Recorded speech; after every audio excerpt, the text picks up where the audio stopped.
রহস্যময় সাধু যিনি হিন্দুদের তীর্থস্থান অমরনাথে অমরত্ব লাভ করেছিলেন। নমস্কার বন্ধুরা, পূর্ণ কথার একটি নতুন এপিসোডে আপনাদের সবাইকে স্বাগত। এই স্থানটি কাশ্মীরের শ্রীনগর থেকে 131 কিলোমিটার দূর, সমুদ্রপৃষ্ঠ থেকে 13,600 মিটার উচ্চতায় অবস্থিত। ভগবান শিবের অন্যান্য পবিত্র ধামগুলির মধ্যে এটি একটি অন্যতম পবিত্র ধাম। এই স্থানেই ভগবান শিব মাতা পার্বতীকে অমর হবার সব রহস্যগুলি বলেছিলেন।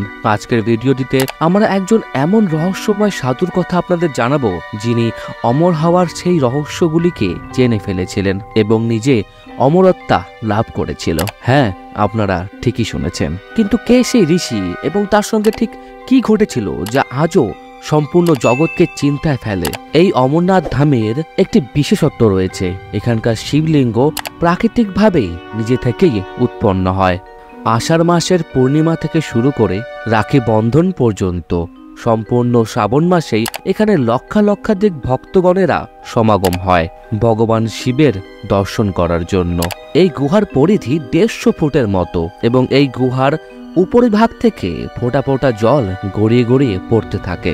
এই গুহার মধ্যে একটি বিশেষ জায়গা রয়েছে যেখানে বিন্দু বিন্দু জলকণা পড়ে পড়ে একটি 10 ফুট লম্বা শিবলিঙ্গ তৈরি হয়েছে। চন্দ্রকলার হ্রাস বৃদ্ধি হওয়ার সাথে সাথে এই শিবলিঙ্গের উচ্চতা বাড়তে এবং কমতে থাকে।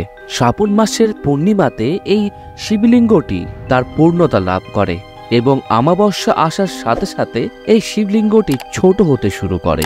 অমরনাথের সবথেকে একটি আশ্চর্যকর বিষয় হলো, এখানে যে শিবলিঙ্গটি তৈরি হয় বা উৎপন্ন হয়, সেই শিবলিঙ্গটি শক্ত এবং কঠোর বরফ দিয়ে তৈরি হয়। অথচ এই গুহায় যে বাকি বরফের খণ্ডগুলো রয়েছে সেগুলি নরম বরফ দিয়ে তৈরি। অমরনাথ শিবলিঙ্গের কিছুটা দূরে দূরে গণেশ, ভৈরব এবং মাতা পার্বতীর তুষার খণ্ড অবস্থান করছে। এই রহস্যময় পুণ্যস্থল গুহার মধ্যেই ভগবান শিব মাতা পার্বতীকে অমর হওয়ার রহস্য শুনিয়েছিলেন। এই গুহার মধ্যে ভক্তরা দুটি পায়রা দেখতে পায়, যে পায়রাগুলি অমর পক্ষী নামে পরিচিত। বলা হয়ে থাকে যে মানব এই দুটি পায়রার দর্শন লাভ করে তাদেরকে ভগবান শিব এবং মাতা পার্বতী স্বয়ং দর্শন দেন এবং তাদেরকে মনুষ্য জীবন থেকে মুক্তির আশীর্বাদ দিয়ে থাকেন। বলা হয়ে থাকে এই বিশেষ গুহার মধ্যে ভগবান শিব মাতা পার্বতীকে এমন এক গল্প শুনিয়েছিলেন যার মধ্যে অমরনাথ যাওয়ার পথে যেই বিশেষ বিশেষ জায়গাগুলি রয়েছে সেই জায়গাগুলির উল্লেখ পাওয়া যায়। কালান্তরে ধীরে ধীরে এই জায়গাটি অমরনাথ ধাম নামে পরিচিতি লাভ করেছে। বলা হয়ে থাকে সেই দুটি পায়রাও মাতা পার্বতীর মতো ভগবান শিবের সেই গল্পটি শুনেছিল, যার জন্য সেই পায়রা দুটিও মাতা পার্বতীর মতো অমরত্ব লাভ করেছিল। বলা হয়ে থাকে যখন দেবাদিদেব মহাদেব মাতা পার্বতীকে সেই গুহায় নিয়ে যাচ্ছিলেন অমর কথা শোনানোর জন্য, তখন তিনি তার মাথার চন্দন বাড়িতে ছেড়ে গিয়েছিলেন।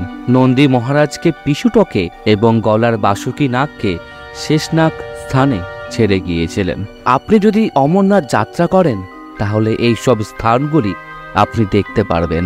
এই অমরনাথ ধামের সন্ধান পেয়েছিলেন একজন মুসলিম ব্যক্তি, সেই জন্য আজও চতুর্থীর দান সেই মুসলিম ব্যক্তির উত্তরাধিকারীরা পেয়ে থাকে। এই অমরনাথ ধাম যাওয়ার দুটি রাস্তা রয়েছে, তবে কিছু দূর যাওয়ার পর এই রাস্তা এতটাই দুর্গম হয়ে পড়ে যে আপনাকে কোনো গাড়ি এই রাস্তা দিয়ে নিয়ে যেতে পারবে না। আপনাকে বাকিটা পথ হেঁটে হেঁটেই শেষ করতে হবে। তবে গুরুজন এবং বৃদ্ধদের যাতায়াতের সুবিধার জন্য কিছু পদক্ষেপ নেওয়া হয়েছে। তাহলে বন্ধুরা, আজকে আমরা জানলাম সেই দুটি অদ্ভুত এবং রহস্যময় পায়রাদের বিষয়, যারা মাতা পার্বতীর ন্যায় অমরত্বের জ্ঞান লাভ করেছিল এবং মাতা পার্বতীর সাথে সাথে তারা দুজনেও অমরত্ব লাভ করেছিল। আমাদের আজকে ভিডিওটি এই পর্যন্তই। আবার দেখা হচ্ছে একটি নতুন ভিডিওতে। আর আমাদের আজকের এই ভিডিওটি যদি আপনাদের ভালো লেগে থাকে তাহলে ভিডিওটিতে একটি লাইক, কমেন্ট এবং শেয়ার করতে ভুলবেন না।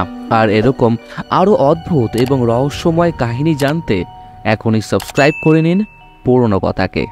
নমস্কার।